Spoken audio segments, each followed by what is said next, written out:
Bienvenue au Sénat. Vous êtes là dans la salle de la Commission des Affaires sociales.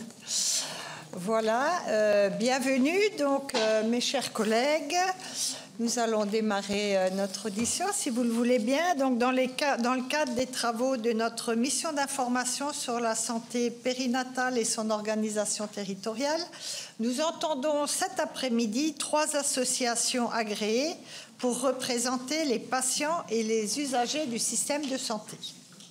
Alors, le CIAN, collectif interassociatif autour de la naissance. France Asso Santé, collectif d'une centaine d'associations, représentées ici par une administrative de l'UNAF. Voilà. Donc, c'est l'Union nationale des associations familiales.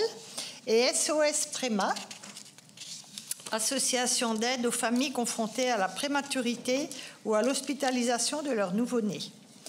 Après avoir entendu de nombreux professionnels de santé au cours des 2 dernières semaines, ainsi que des chercheurs en épidémiologie hier, il nous a semblé essentiel de recueillir les réflexions et préoccupations des premières personnes concernées, les jeunes mères et les familles des nouveau-nés.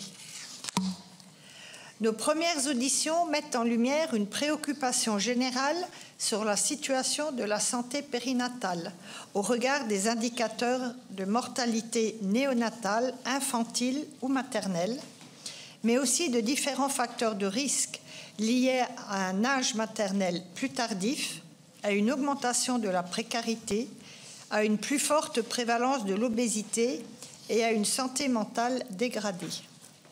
Vous nous direz quel regard vous portez sur la prise en compte de ces facteurs de risque dans notre système de santé actuel. Nous voulons surtout échanger avec vous sur la prise en charge des mères et de leurs bébés et sur l'organisation des soins qui leur sont proposés d'un point de vue tant médical que territorial. Si les mères semblent globalement satisfaites de la prise en charge de leur grossesse, qui fait désormais l'objet d'un accompagnement très complet, mais aussi de leur accouchement, cette appréciation pourrait évoluer dans le cadre des réflexions en cours sur le maillage territorial des maternités et sur l'équilibre entre proximité d'une part et qualité et sécurité des soins d'autre part. En effet, dans un contexte de pénurie de professionnels de santé et de difficultés structurelles d'un certain nombre de maternités, contraintes à des fermetures temporaires plus ou moins longues, on nous a parlé d'1, 2 jours, voire plusieurs semaines ou au-delà, l'Académie de médecine a recommandé l'année dernière une rationalisation du nombre de structures. Il nous sera donc intéressant d'entendre vos réactions à ce rapport et votre analyse des préconisations de l'Académie. Par ailleurs, il nous semble que des leviers existent pour améliorer le suivi postnatal des mères et de leurs bébés. Quand je dis des mères, on inclut les pères aussi, notamment s'agissant des plus vulnérables. Vous nous direz quel regard vous portez sur ce suivi, sur la façon dont les usagers perçoivent l'articulation entre l'hôpital, médecine de ville et PMI et vos recommandations en la matière. Je vais vous laisser la parole sans attendre pour que vous puissiez présenter les principaux enjeux identifiés par vos associations. Dans un premier temps, vous voudrez bien vous limiter à quelques minutes chacun dans vos interventions pour présenter vos 3 organismes et je passerai ensuite la parole à Véronique Guillotin, notre rapporteure, pour une première série de questions. Et je précise que notre réunion est diffusée en direct sur le site internet du Sénat et sera ensuite consultable en vidéo à la demande.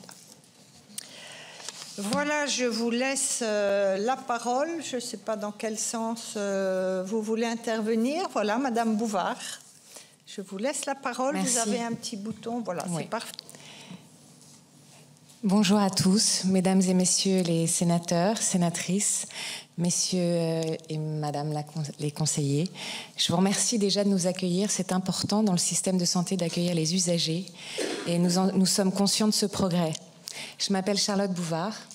Je suis la fondatrice de l'association SOS Préma que j'ai créée il y a 20 ans en octobre prochain, suite à une expérience personnelle de la prématurité. Je suis venue avec Vincent Desdois, papa de Préma également, qui est responsable de la formation et des relations avec les hôpitaux et qui connaît bien l'organisation des soins. Déjà, je tiens à m'excuser car vous devez peut-être être au courant, mais il faut que je parte dans 30 minutes car j'ai une obligation familiale de laquelle je n'ai pas pu m'extraire. Alors, nous sommes venus à 2, mais nous sommes venus à bien plus, puisque derrière la porte, vous avez 55 000 nouveau-nés prématurés qui sont arrivés avant 8 mois de grossesse. Vous avez, avec les grossesses multiples, environ 100 000 pères et mères, 400 000 grands-parents. Et comme on ne sait qu'à 7 ans, s'il y a des répercussions de cette prématurité sur l'enfant, vous multipliez par 7, ça fait 3,5 millions de personnes qui sont devant le palais du Luxembourg et qui attendent de vous, de nous tous, que nous nous retroussions les manches et que nous attaquions ce problème parce que c'est un réel problème. Et puis, il y a également tous les professionnels de la périnate puisque nous avons fait alliance depuis de nombreuses années pour parler d'une seule voix, en tout cas nous essayons, parce que nous avons tous le même objectif, vous et nous, c'est l'enfant. L'enfant, l'adulte de demain. Et moi, aujourd'hui, je vous parle du plus petit, du plus vulnérable, l'enfant prématuré. Alors, je crois que vous êtes allé à Robert Debré, mais pour ceux qui ne connaissent pas, c'est une couche d'un nouveau-né prématuré en réanimation. 5 mois de grossesse à peu près, 5 mois et demi. Et cette petite couche dit toute la vulnérabilité de cet enfant. Mais la vulnérabilité de cet enfant, c'est aussi la vulnérabilité d'une famille, puisque la prématurité agit dans la vie d'une famille comme un accident, c'est un traumatisme. Et ce traumatisme va agir en domino. Il y a évidemment l'accident, l'accouchement prématuré, où on donne la vie avec la mort à ses côtés, et puis après, il peut y avoir la précarité. Je pourrais développer chacun des points si vous le souhaitez.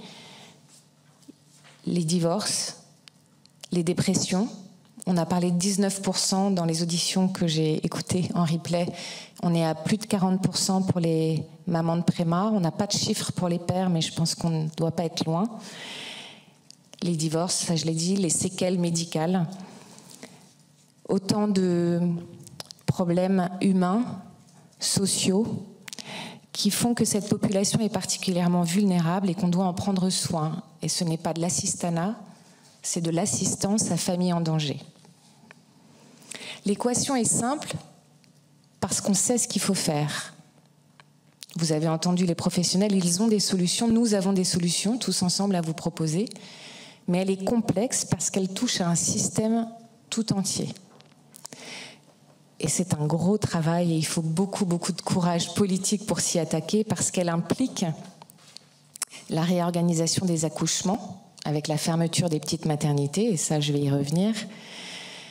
Elle implique l'implémentation des meilleurs soins, qui sont les soins de développement, et elle implique aussi une organisation et une uniformisation d'un bon suivi. Et on a des exemples. Alors d'abord, la fermeture des petites structures. Je sais qu'on n'est pas tous d'accord, mais en tout cas nous, SOS Préma et nouveau-nés hospitalisés, nous souhaitons la fermeture des petites structures qui mettent en danger la vie des femmes et la vie des enfants. Et derrière cette porte... Vous voulez préciser ce que vous entendez par petite structure ? Alors, les petites structures, déjà, il y en a 50 qui sont hors la loi puisqu'il n'y a pas de pédiatre. Et ça, vous l'avez déjà entendu dans vos auditions. Et ça, pour des usagers, ça n'est pas acceptable. Nous le savons, donc, comme le disait, je crois, le professeur Rosé, nous n'irons jamais envoyer nos amis, nos enfants là-bas. Mais ceux qui ne savent pas qu'il n'y a pas de pédiatre de garde iront là-bas et on les envoie dans un lieu insécure. Donc ce que nous souhaitons, c'est une réorganisation avec des grandes structures où il y a plusieurs projets de soins, puisque chaque famille doit avoir son projet d'accouchement, son projet de naissance. Donc, mais tout ça attenant à des plateaux techniques. C'est très important pour la sécurité. Je suis très en colère contre les politiques locaux qui vont faire passer leur intérêt électoral avant la sécurité de leurs concitoyens. Ça, c'est très important. Si on dit aux mères et aux jeunes parents qu'il y a des risques d'accoucher dans des maternités sans pédiatre, je pense qu'ils n'iront pas manifester. Donc je souhaite vraiment qu'il y ait une information à cette population.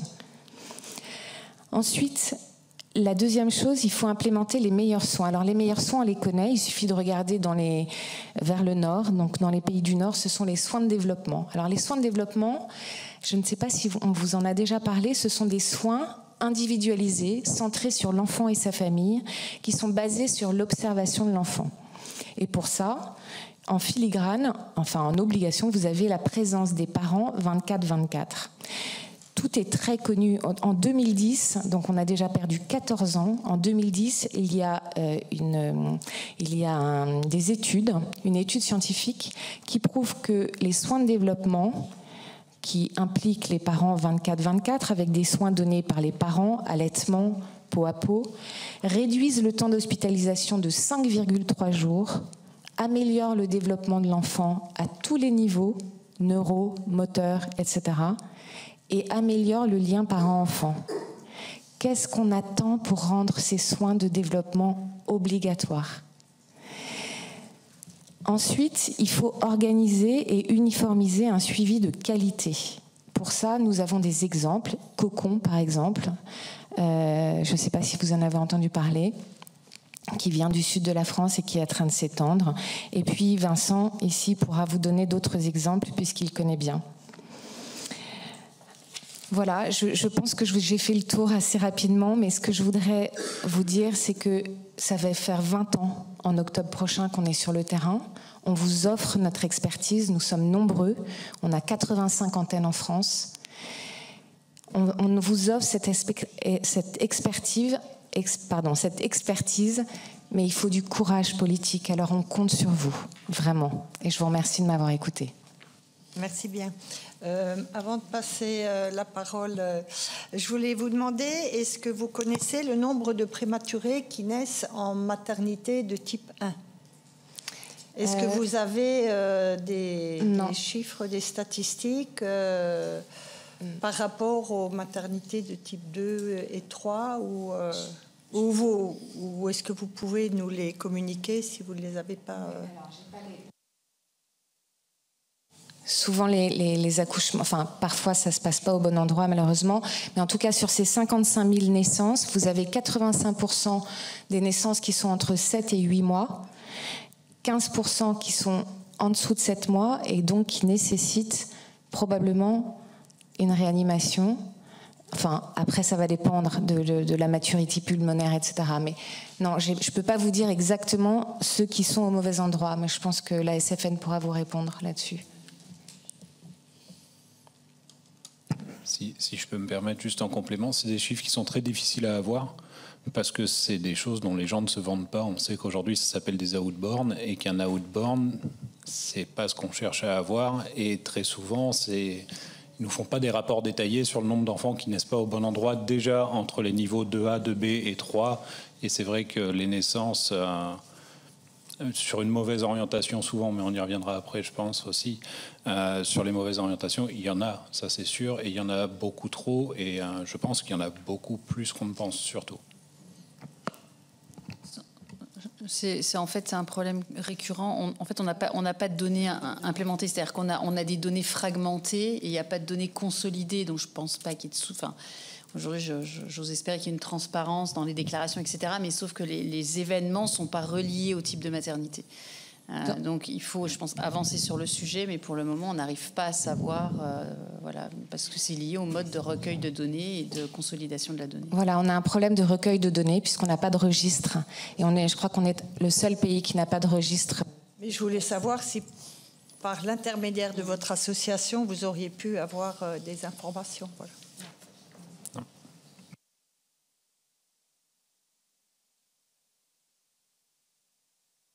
Monsieur, vous complétez ou vous reprendrez la parole après Non, je reprendrai la parole après avec plaisir et je répondrai à vos questions. Très bien. Madame Évrard.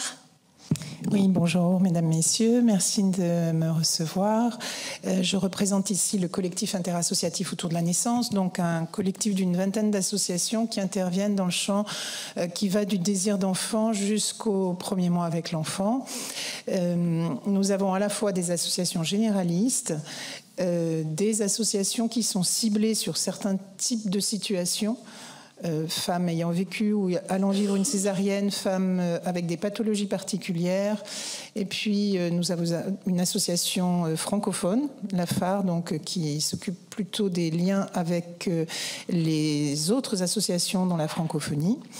Voilà, et donc ici j'axerai sur 2 points. J'ai transmis le résultat, le rapport d'une enquête que nous avons menée en 2021, publiée en 2022, qui, en collaboration avec Santé publique France, veillait à montrer si le système de soins actuel en périnatalité était plutôt pourvoyeur de sécurité ou d'insécurité pour les femmes.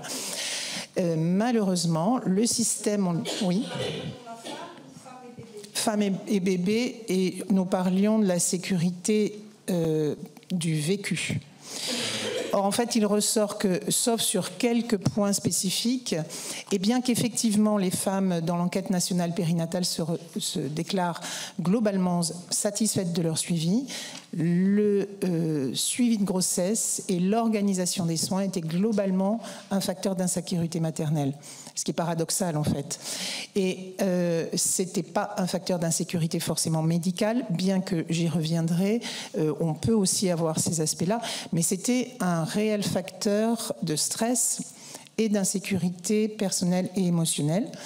Et ce, dès le début de la grossesse, avec la recherche du professionnel qui devra suivre la grossesse, et avec une organisation qui est morcelée, qui renvoie les femmes à des interlocuteurs multiples, pas toujours choisis, et ce jusqu'au retour à la maison où on voyait que l'état émotionnel des femmes au moment de l'accouchement et au retour à la maison était extrêmement préoccupant. Et leur sécurité, tant physique que psychique, était déclarée par ces propres femmes souvent insatisfaisant.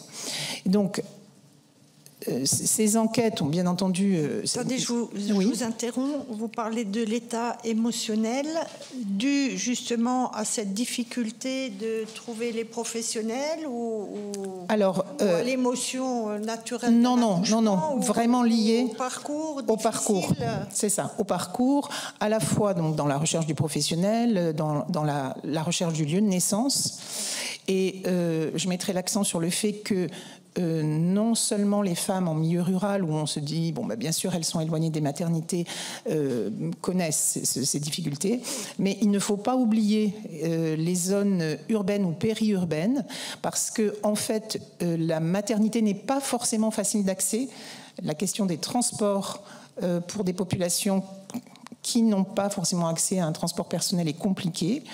Donc on a tendance à penser que les territoires les moins dotés sont souvent en zone, ou qui posent le plus de problèmes aux parents sont en zone rurale. On voit que c'est pas seulement le cas et que des zones urbaines, voire même des grosses zones urbaines, par le phénomène de banlieue, de manque de transport en commun, peuvent créer des réelles insécurités. Et cette insécurité, on la voyait dans le cadre même du suivi de grossesse, qui peut être réellement anxiogène, comme je le disais, par la multiplication des intervenants, par des intervenants qui ne sont pas forcément choisis, par un suivi de grossesse qui peut amener à développer les anxiétés maternelles, ou en tout cas à ne pas les reconnaître, et puis par une prise en compte au moment de l'accouchement des besoins globaux de la mère et dans les suites de couches qui sont sans doute insatisfaisants pour certaines femmes, puisqu'on avait quand même près d'un tiers des primipares et près d'un tiers des multipares et près de la moitié des primipares qui disaient qu'on n'avait pas porté assez attention à leur forme physique et psychique au moment de leur séjour en maternité. Alors, j'étais, juste avant d'arriver ici, à la journée de rendu du rapport sur la mortalité maternelle. Je pense qu'on ne peut pas aborder la question périnatale en séparant l'organisation et les pratiques. l'organisation des soins, l'organisation en réseau, le maillage territorial, mais aussi les pratiques. Et les pratiques sans forcément différencier le type de maternité. Le rapport s'interrogeait sur les mortalités dans les années 2016-2018. Il a confirmé ce que l'on avait vu dans le rapport précédent, à savoir que les deux causes de mortalité maternelle sont en premier le suicide, et ça s'est maintenu.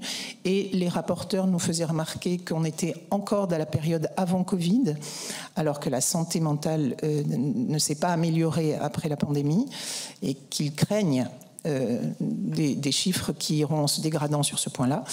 Et puis, les autres causes, maladies cardiovasculaires, même si l'hémorragie a largement régressé, la question des prises en charge reste quand même au cœur de cette question de la mortalité, puisque même sur l'hémorragie, qui a quand même beaucoup régressé, on avait 95% des décès qui étaient évitables et 94% qui étaient en lien avec l'organisation des soins. Et sur les suicides, on était dans la même logique, puisqu'on avait 79% des suicides évitables, 70% qui étaient liés à l'organisation des soins. Donc, on est face à un enjeu en périnatalité qui a sans doute beaucoup évolué. Charlotte a présenté ce qu'il en était de la prématurité. Sans aucun doute qu'on ne peut plus segmenter la périnatalité comme étant seulement le suivi de la grossesse et l'état de la mère et de l'enfant aux sorties de la maternité. On est dans une approche beaucoup plus complète du fait même des avancées dans le champ du neurodéveloppement, dont on connaît maintenant les effets sur l'enfant quand les parents ne sont pas en bonne santé. Des études commencent à sortir, bien entendu, sur l'état maternel, mais sur l'état paternel, avec au moins 10% des pères globalement, et on pourrait différencier selon les milieux qui sont impactés par la dépression du postpartum. Et face à ça, on a l'impression qu'on continue à avoir une approche qui est très peu coordonnée. On ne peut pas dire qu'on ait vraiment une politique périnatale qui soit très claire, avec des régions qui fonctionnent de façon très différenciée selon la manière dont l'ARS fonctionne. J'ai l'habitude de dire que quand on regarde les ARS, on a parfois l'impression qu'on est dans un pays fédéral, où en fait chaque ARS a son mode de fonctionnement, ses règles, ses modes de financement, et c'est assez perturbant, puisque nous ne sommes pas dans un pays fédéral. Et puis, on s'aperçoit aussi que certaines avancées qui allaient vers une meilleure prise en compte des besoins de la mère et de l'enfant et du père sont mis de côté. Malgré la politique des 1000 jours, on n'a pas non plus, une feuille de route très claire pour les années à venir sur la prise en compte globale des besoins des parents et de l'enfant. Et donc, on est face à des interrogations. Comment continuer? Charlotte a bien précisé ces maternités où il manque des pédiatres, mais de toute façon, je vous rappelle qu'actuellement, nous fonctionnons toujours sur les décrets de périnatalité les plus anciens, que le travail sur les décrets qui avaient été amorcés avant la pandémie n'a pas abouti et qu'il ne semble pas être remis sur le tapis. On est quand même dans une situation qui pose beaucoup de questions sur la lisibilité des événements à venir pour garantir, au-delà de la mission que vous menez, une politique qui soit cohérente. Voilà, je vous remercie de votre écoute. On nous a beaucoup parlé des décrets déjà. Voilà. Madame la Présidente, Mesdames, Messieurs les sénateurs, merci de votre invitation. Donc, pour vous situer, je suis effectivement trésorière de France Asso Santé, qui est un collectif chargé de défendre les intérêts et de représenter les usagers globalement parlant du système de santé. Et parmi les associations membres, donc l'Union nationale des associations familiales est une des associations qui représente les usagers qui ne sont pas forcément malades, parce que l'on a beaucoup à France d'associations dites de malades, mais aussi du domaine du handicap, voire de la précarité, mais également familiales, qui donnent du coup un regard plus global sur la santé et donc sur la périnatalité. Je partage beaucoup de ce que a dit ma voisine de gauche. Moi, je souhaiterais... au départ, j'avais organisé mon propos à partir des questions que vous aviez posées, mais en fait, je les ai regroupées finalement autrement pour vous donner cette première expression. Autant de parents, autant d'histoires, autant de situations différentes. Ça, c'est l'histoire humaine de la naissance, avec les situations familiales, une femme qui est seule pour sa grossesse, pour l'accouchement, pour la suite, est d'une vulnérabilité absolument terrible, une femme qui est valorisée, soutenue par son mari, son conjoint, fera de ce moment-là, même s'il y a des difficultés, quelque chose de très beau. Donc la vulnérabilité actuelle existe beaucoup autour de la naissance, notamment à cause de cette instabilité conjugale et de ces ruptures familiales. Combien de femmes se retrouvent seules à l'annonce de la grossesse? Ce qui devait être quelque chose de beau, même si ça n'était pas prévu, puisque dans beaucoup de femmes qui ont pu penser à l'avortement, qui n'ont pas eu recours à l'avortement, qui gardent le bébé et qui se retrouvent seules, c'est vraiment, j'ai envie de dire, la triple peine au milieu de quelque chose qui devrait être beau. Donc du coup, je dirais en quelques mots, pendant la grossesse, finalement, la femme, elle a besoin de soins parce qu'on est dans le domaine médical, mais pas que. La grossesse semble actuellement tellement surinvestie, l'arrivée d'un enfant étant comme pour certains, je dirais presque, devient un peu la cerise sur le gâteau d'une vie réussie. Et du coup, on surinvestit cette grossesse. Du coup, il y a énormément d'attentes et de besoins. Mais en même temps, avec des situations extrêmement différentes. Certaines femmes le prendront extrêmement bien. Pour elles ne s'arrêteront pas. Leur vie sera, voilà. Le parcours de soins pour les femmes enceintes est très bien organisé en France, ça, il n'y a aucun souci. Tout le monde dit qu'on s'y retrouve. Jusque-là, ça va. Alors après, certaines sont plus attachées à une relation personnelle, regrettent qu'effectivement la multiplicité des acteurs dans le soin, dans les visites obligatoires. Donc certaines auront la chance de pouvoir choisir une sage-femme qui sera leur sage-femme. Les mamans entre elles parlent de ma sage-femme quand elles sont enceintes. Vous voyez, elles ont besoin, pour certains, d'un vraiment rapport de privilégié pour pouvoir se préparer. Elles ont aussi beaucoup besoin d'être rassurées, d'être accompagnées pour les suites, pour l'accouchement, etc. On parle de préparation à l'accouchement, mais on ne parle pas tellement de préparation pour les soins du bébé tout petit, sachant que les sorties de maternité se font extrêmement tôt. Du coup, ce temps qui autrefois était consacré à culturer la maman, à aider la maman à prendre ce rôle de maman, maintenant ça ne se fait plus. Donc, les familles étant très dispersées, les jeunes mères, souvent celles qui sont au moins quand c'est leur premier accouchement, il y a beaucoup de questions qui se posent. Donc, pendant la grossesse, je dirais attention à besoin de calmer l'angoisse des mamans, sachant aussi que le parcours de soins lui-même ou d'examen peut être anxiogène pour certaines. Je pense notamment au dépistage de la trisomie 21, avec un écart important entre la prise de sang et le résultat, qui est source d'angoisse pour des mamans en tout début de grossesse.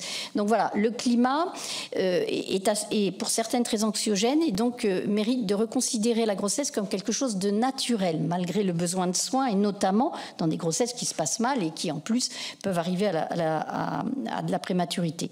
Au niveau en plus, pendant la grossesse, c'est le moment de faire de la prévention globale, lutte contre l'alcoolisation fœtale. Donc voilà, prévenir sur le danger de l'alcool de l'enfant, sur une bonne hygiène d'alimentation de la maman. Enfin, c'est un moment où on a la maman pour lui donner, pour celles qui n'ont pas forcément des bonnes habitudes alimentaires, par exemple, ou vis-à-vis de l'alcool, de leur donner des bons conseils. Donc, nous, on plaide beaucoup pour une relation privilégiée avec une sage-femme ou même pour pouvoir vraiment vivre ce temps comme positif. Au moment de l'accouchement, là encore, on va retrouver tout le spectre. On va trouver l'angoisse du combien de temps je vais mettre pour aller à la maternité. Je vais éventuellement prendre une chambre d'hôtel pas loin pour être sûre d'arriver à l'heure. Enfin, à temps, pardon. Il va y avoir au contraire des mamans qui vont revendiquer l'accouchement à domicile. Parce que voilà, elles ne veulent pas, elles estiment que l'accouchement est trop médicalisé. Donc là encore, une certaine souplesse et surtout une visibilité du parcours de soins. Et cette visibilité, c'est une articulation entre l'ensemble des acteurs que les mamans peuvent rencontrer et qui vont pouvoir leur permettre de faire un choix éclairé sur le mode d'accouchement qu'elles vont finalement choisir. Est-ce qu'effectivement je vais choisir d'accoucher dans une clinique privée, voilà, où j'aurai tout le confort parce que c'est ça qui est important? Est-ce que je vais envisager d'accoucher à domicile? Est-ce que je vais me rapprocher de mes parents pour être plus proche de maternité? Voilà, donc là encore un suivi. La sortie de la maternité après, eh bien, nous avons un focus, nous, sur le nombre de femmes vulnérables qui dorment dans la rue et donc pour lesquels à la sortie d'accouchement, les hôpitaux ont beau essayer de les garder quelques jours de plus, ça coûte trop cher, va-t-on leur dire. Donc il faut trouver une solution d'hébergement, et des mamans avec des bébés de 5 jours se retrouvent sans hébergement. Donc ça, c'est un focus que nous voulons faire.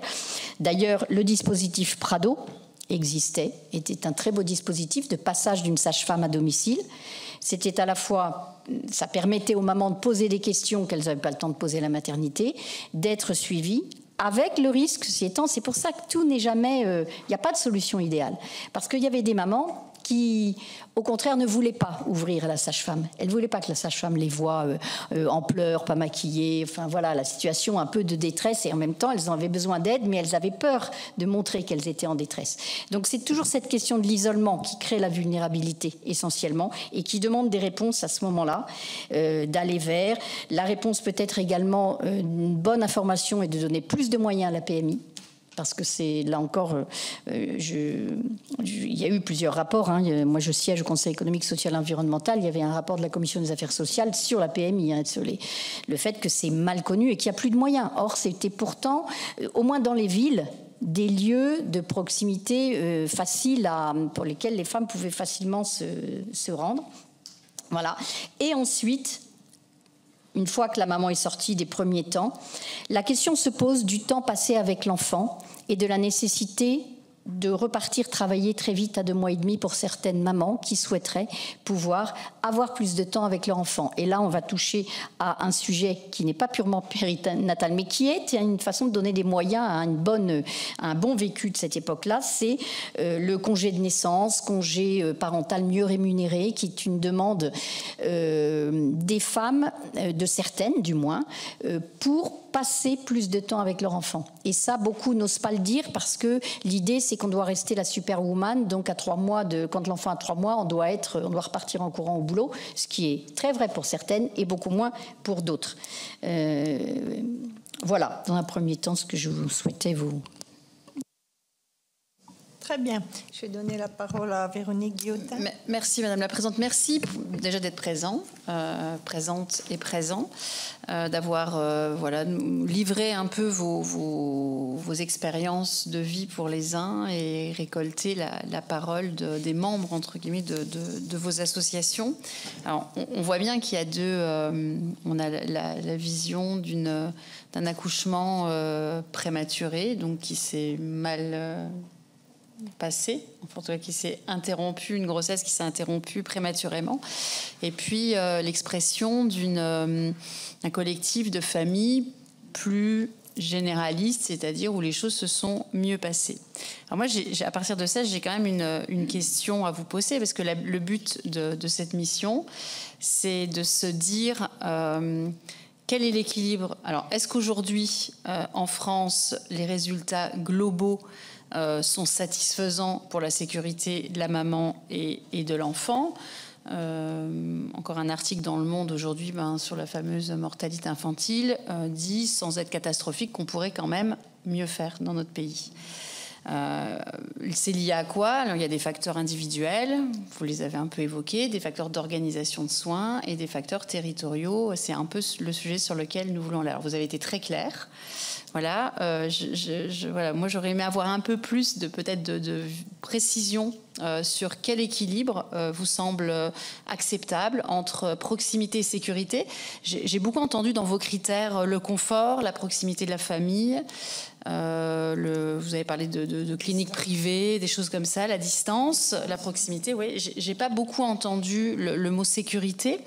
Donc, est-ce que dans les familles que vous accueillez dans votre association, est-ce que vous pensez qu'en fait ce critère sécurité, c'est un critère qui est mis sur le même plan que le critère confort quand on déclare une grossesse? Ça, c'est la première question. Est-ce que vous pensez qu'il faut peut-être informer? On a entendu effectivement, puis on a entendu de la part de tous les professionnels qu'il y avait effectivement des maternités sans pédiatre, que le fait de ne pas avoir un anesthésiste de garde 24/24 sur place faisait augmenter de manière significative le risque de décès maternel et infantile, et que tout le monde n'est pas informé de cette situation. Donc voilà, est-ce que vous pensez que la situation Est-ce qu'elle peut évoluer? Est-ce que vous pensez qu'elle doit évoluer? Est-ce que le facteur distance doit être proratisé par rapport au facteur sécurité ou plutôt globaliser le confort général? Et voilà, c'est un petit peu plutôt sur le volet-là que j'aurais aimé peut-être avoir quelques expressions, en tout cas, de vos associations.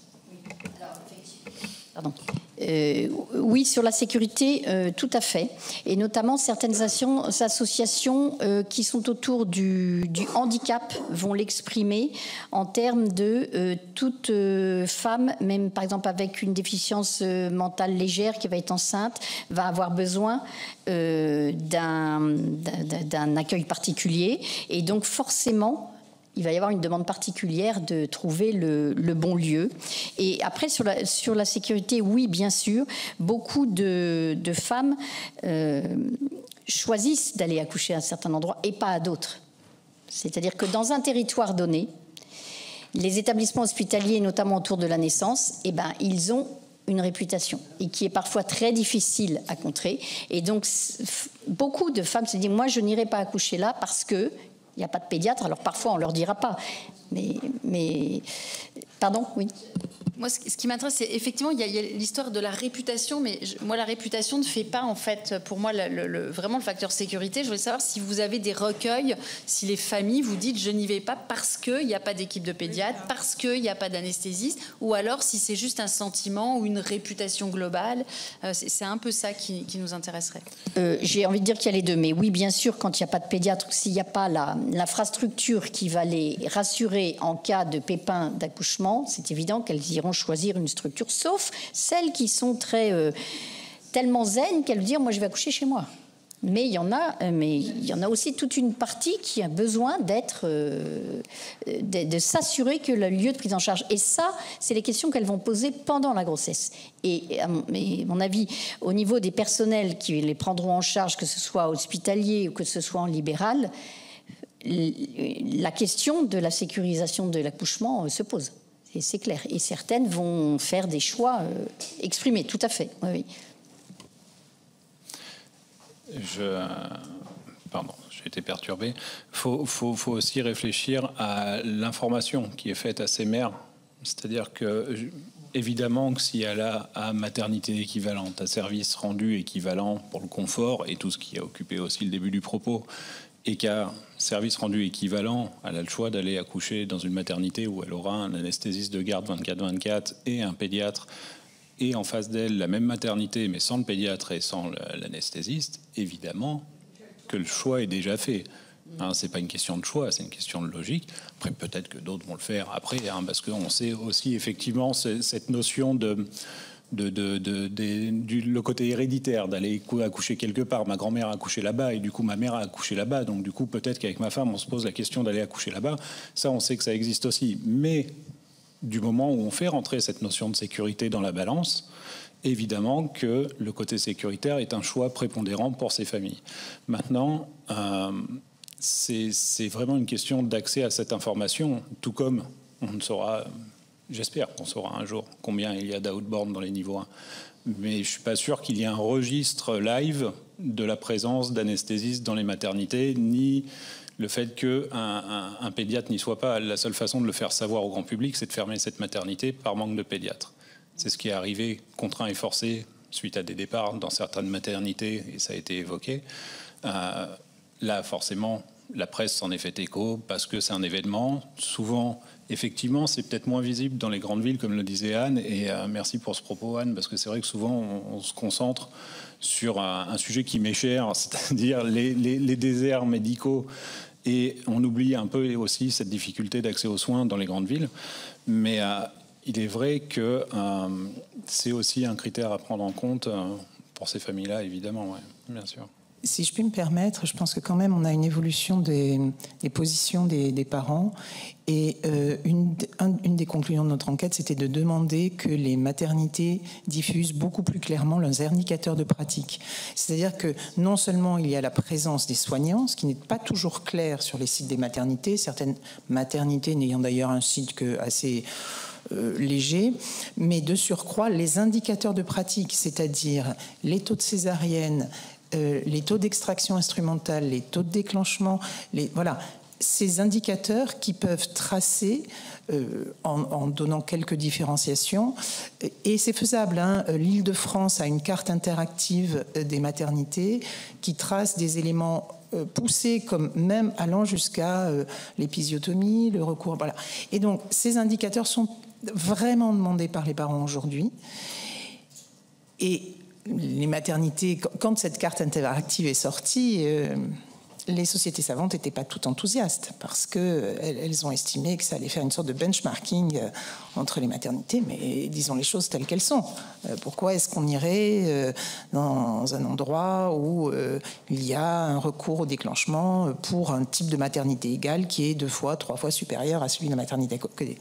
En revanche, la difficulté, c'est que dans certains territoires, de toute façon, quels que soient les indicateurs et quelle que soit la nature des professionnels en poste, il n'y a pas le choix. Il n'y a pas le choix. Vous avez une clinique privée qui peut être, pour certains publics, trop onéreuse, et une maternité privée, une publique, les deux n'étant d'ailleurs pas forcément toujours bien garnis. Hein. L'idée qu'on a d'une maternité privée où il y a toujours l'obstétricien qui est là, etc., ça ne tient pas forcément. Donc voilà, on est toujours dans des situations qui nécessiteraient une analyse par territoire et d'éviter les solutions simplistes qui donnent le sentiment qu'on va régler tous les problèmes et qui en fait en créent souvent beaucoup plus. Je voulais rajouter qu'il y avait la question du parcours de soins sécure ou non sécure. À l'UNAF, nous avions fait une enquête sur le ressenti des parents sur la santé de leur enfant, et ça commence à la grossesse. Donc sur la partie grossesse, plusieurs mamans ont signalé qu'en cas de grossesse gémellaire, elles ont des difficultés à être suivies entre le début de la grossesse et la fin, parce que les sages-femmes refusent la prise en charge parce que c'est des grossesses à risque, et il n'y a pas assez de gynécologues. Et si elles sont loin d'une maternité, enfin d'un hôpital public où elles peuvent trouver facilement, eh ben, elles sont dans une vraie difficulté à accéder au suivi de leur grossesse, alors que leur grossesse est plus compliquée qu'une grossesse ordinaire. Si je peux ajouter quelque chose sur ce point, s'il vous plaît. On n'a pas un système de santé aujourd'hui qui fonctionne énormément avec des labels, avec des choses comme ça. C'est quelque chose qu'on a même rejeté beaucoup à une époque, parce qu'on disait c'est le système de santé américain, moi je vais pas au Mont Sinaï, parce que voilà, on n'avait pas ça. Mais je pense qu'il y a un juste milieu à trouver quand même. Il y a des labels qui existent, qui sont un peu gages de qualité des soins, mais pas garants de l'offre de soins, qui reste le problème aujourd'hui. Et pour reprendre un peu ce que disait Anne, encore une fois, il y a un rôle qui est essentiel dans les indicateurs au niveau territorial. Alors, je vais revenir sur le côté fédéral que tu as évoqué tout à l'heure et pour lequel je suis à 200% d'accord avec toi, que ce soit si on pouvait simplifier ce système d'ARS et qui fait que parfois, à 10 bornes près, on n'a pas les mêmes chances en France. Parfois, quand on perd un enfant en France, à 10 bornes près, on peut enterrer son enfant décemment, des fois on ne peut pas. Et ça, c'est insupportable, et ça, c'est ARS dépendant, et c'est une vraie problématique. Je pense qu'il faut vraiment mettre un zoom sur cette problématique-là, et pour répondre plus largement à tout ce qu'on évoque depuis tout à l'heure, là, on observe, on constate. Je pense qu'il faut être dans une démarche proactive aussi, c'est pour ça qu'on est là, évidemment, aujourd'hui, et je pense que de normer un peu cette offre de soins, déjà de la cadrer, c'est-à-dire que si je vais naître dans les Hauts-de-France, j'aurais pas les mêmes chances que si je vais naître dans une autre région. Pardon pour les Hauts-de-France, c'était pas pour les. Ils font un très bon travail d'ailleurs dans les Hauts-de-France. Mais voilà. Et donc le rôle des réseaux de périnatalité aussi, qui est un peu le parent pauvre souvent de tout ça, est essentiel. Ils produisent des indicateurs, ils produisent des projets pour garantir cette offre de soins aussi. Je ne sais pas si vous avez déjà auditionné ou si c'est à venir le projet Au Petit Soin qui a été mis en place en Auvergne par le docteur Anne Legrand. C'est quelque chose qui va aller couvrir les zones grises à plus de 30 minutes d'un centre de naissance. C'est un camion qui simplement va faire de l'obstétrique, voilà, qui est voué à terme aussi, s'il a le soutien qu'il mérite, à faire du suivi des enfants aussi. Et on constate sur ces territoires-là que statistiquement, on a moins de perdu de vue sur les suivis de grossesse que sur ceux qui font un suivi en ville, par exemple. Donc il y a une vraie demande de ces populations vulnérables. Je pense que c'est un modèle qu'on peut adapter aussi dans les banlieues. Les bus médicaux aujourd'hui, toutes ces choses-là sont très en vogue et répondent à une vraie problématique qui est essentielle. Mais je pense que de pouvoir décrire ne serait-ce qu'un parcours de soins global, un peu comme le reprend les 1000 jours, et de cadrer là-dedans, de coordonner. J'ai entendu, quand vous avez auditionné les sociétés savantes, tous parler un peu de leur partie à chaque fois, ce qui est normal, mais il n'y avait pas ce lien entre chaque. C'est-à-dire qu'on va passer de la sage-femme, du gynéco, au pédiatre, à tout ça, et en fait, on change de caste à chaque fois. Sur le suivi, principalement, je ne sais pas si vous avez réussi à vous procurer un schéma clair et compréhensible de comment s'organise le suivi d'un enfant vulnérable en France. Parce qu'il y a une doctrine qui est faite au national, qui est reprise localement par région. Alors, des fois, ça va être la grande région, des fois, c'est les petites régions. C'est pareil, là, c'est pas clair. Je déménage pour mon boulot, mon gamin, je perds tout son dossier, j'ai plus de suivi, j'arrive dans une nouvelle région qui a ne serait-ce que pas le même logiciel informatique, on paume tout le suivi, tous les antécédents, il n'y a plus rien. Et ça, pour des parents, c'est hyper compliqué. Et je dis bien des parents parce que même si j'aime à croire qu'on ne culture plus les femmes à devenir mères en maternité aujourd'hui et qu'on forme des familles, il y a un principe qui s'applique dès la naissance qui s'appelle le zéro séparation, qui est aujourd'hui prouvé comme fonctionnant aussi bien dans l'intérêt de la santé mentale des familles, dans la construction de l'attachement, que pour la santé purement physiologique de l'enfant. Du moment où on ne sépare pas ces familles, du moment où ils font bloc, où ils font unité, les résultats sont meilleurs et c'est scoré. Et certains vous en ont déjà parlé d'ailleurs dans les commissions d'avant. Bien sûr, ça demande plein de choses. Ça demande une architecture adaptée. Ça demande de séparer les familles. Ça veut dire, par exemple, pouvoir garder une famille à l'hôpital. Ça demande beaucoup de choses. Ça demande aussi une volonté, une formation pour ces soignants. Les formations initiales, vous parliez justement dans cette mission que vous avez entendue, les sociétés savantes, vous parliez d'attractivité, où certains parlaient d'attractivité pour leur métier. Et aujourd'hui, alors ça a été vu sur les gynécos beaucoup, parce qu'à un moment, ils se sont posé la question de qu'est-ce qui faisait venir un gynéco dans un hôpital plus qu'un autre. Et la technicité des soins, l'avant-gardisme des solutions proposées aux familles et donc du soin qu'ils avaient à faire, donner cette attractivité. C'est-à-dire qu'aujourd'hui, on ne peut plus dire qu'un médecin va aller sur la côte atlantique pour avoir un surf et une belle maison. Il va aller parfois dans les terres reculées, dans des endroits qui ne seraient pas ceux qu'on mettrait sur une carte postale, mais parce qu'ils ont un soin qui les intéresse. Et ils ont un soin qui est productif et un soin qui produit des résultats qui est impactant en santé publique. Et donc ça aussi, et quand on parle de formation initiale, alors il a été évoqué la formation des médecins généralistes par rapport aux pédiatres. Ce serait dommage de se passer de pédiatre, je pense, à terme. Mais c'est surtout et aussi valable, par exemple, pour les puéricultrices. Je sais que c'est un sujet qui a été abordé aussi. Et c'est un métier qui... Vous les avez vus en début d'après-midi ? Félicitations, c'est un très bon choix. Mais peut-être d'autres corporatismes. Hein. C'est aussi, parce que là, les puéricultrices me viennent en tête et que c'est quelque chose qui nous impacte vraiment. S'il y a une valeur ajoutée sur leur formation, il y a une valeur ajoutée sur leur formation.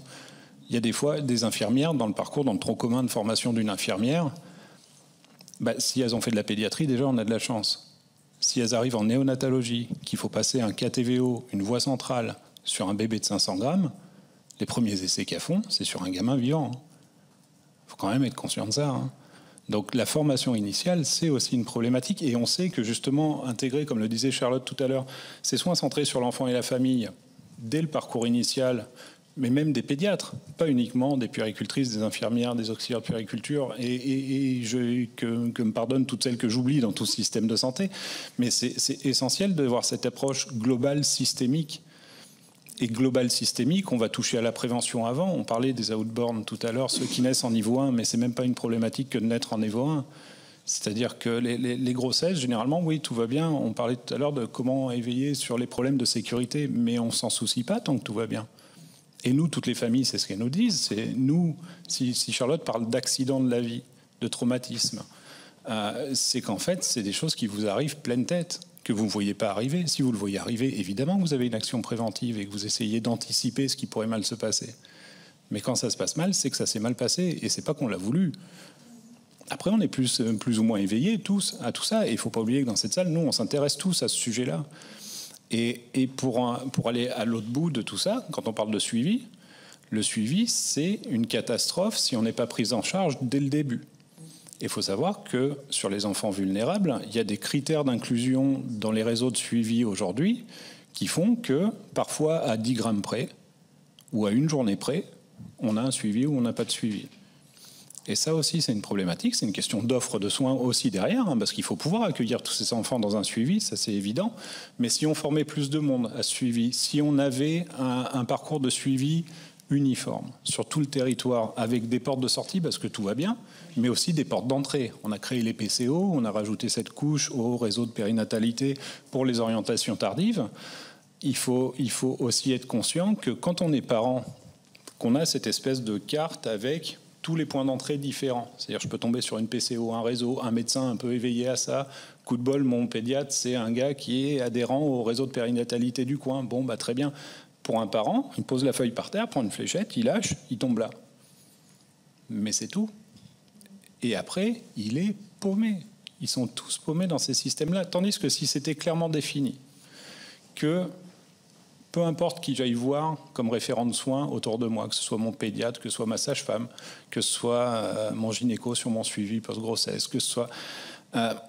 et que là, j'ai un petit doute aussi. Ça aussi, c'est important de valoriser la compétence parentale dans l'identification des problèmes. Et qui dit j'ai un petit doute, et que immédiatement, selon le doute, on parlait de TND tout à l'heure sur les troubles du neurodéveloppement, que ce soit des développements moteurs, etc., que la personne sache me dire tout de suite, bah alors attendez, un peu comme il y a les roulettes pour les datations de grossesse, vous savez, hop, TND, alors hop, donc là, hop, il faut aller voir la PCO.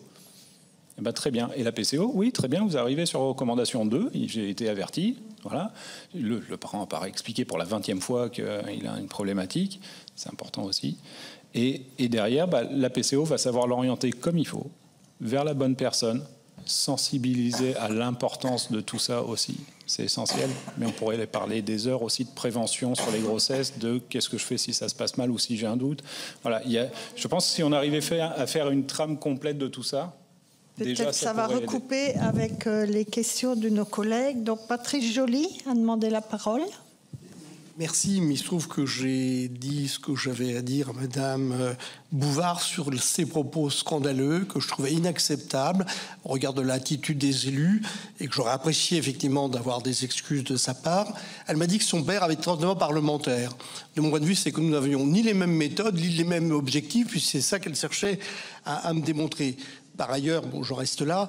Je vous remercie en tout cas pour vos points de vue, les informations que cela me procure pour notre réflexion sur un sujet qui est un sujet très délicat et un sujet s'agissant des territoires ruraux qui est un sujet parmi les prioritaires de ces territoires-là, au surplus, alors que nous sommes dans une nouvelle période où il y a une croissance des naissances dans les territoires ruraux, je vais dire, et au contraire une décroissance dans les territoires urbains concentrés. Tous les départements qui ont des métropoles sont en baisse. En revanche, il y a un certain nombre de départements qui n'en ont pas, qui sont constitués principalement de territoires ruraux, ont des naissances qui augmentent. Alors on n'est pas exactement sur les mêmes volumes non plus, et ça ne règle pas tous les problèmes, et en tout cas, je mesure bien la difficulté de l'exercice qui est devant nous. Madame la Présidente, la prochaine fois qu'on a une intervention de cette nature, je vous demanderai aimablement de bien vouloir couper court à ce genre de propos qui ne sont pas acceptables. Tous les élus ne sont pas les mêmes. En tout cas, on cherche le meilleur pour nos territoires. Je peux.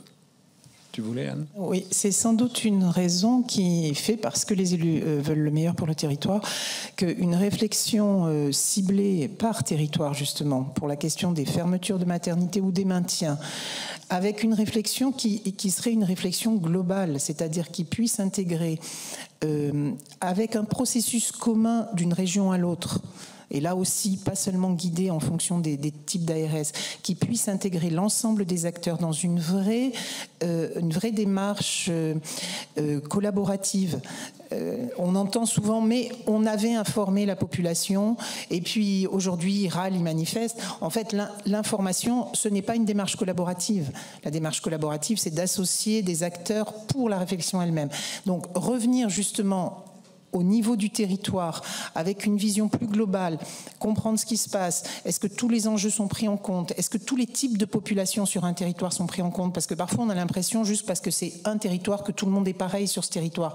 Voilà, il y aurait vraiment, et vous demandiez notre position par rapport au rapport de l'Académie de médecine, qui contient beaucoup de bonnes choses, mais qui, bien entendu, c'est un rapport qui n'est pas très long, hein, même s'il a donné beaucoup de travail aux académiciens, mais qui a peut-être tendance à ne pas assez nuancer les propos selon les zones géographiques.